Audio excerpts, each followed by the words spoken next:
Hi WordPress users, installing WP-Pro-LMS on your WordPress site is straightforward. Here's the exact process, step by step. In your WordPress dashboard, navigate to Plugins and click Add New Plugin, then click the Upload Plugin button at the top of the page.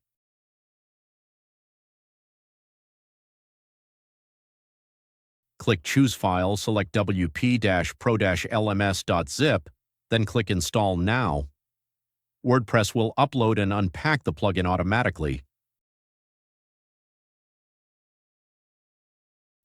After installation succeeds, click Activate Plugin. WP-Pro-LMS will run its installer, create the required database tables. Go to Settings and Permalinks and click Save Changes immediately after activation. This flushes rewrite rules so all LMS URLs resolve correctly.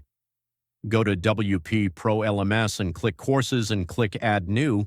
Add lessons, attach quizzes from WP Pro Quiz Revamped, set enrollment options, and publish.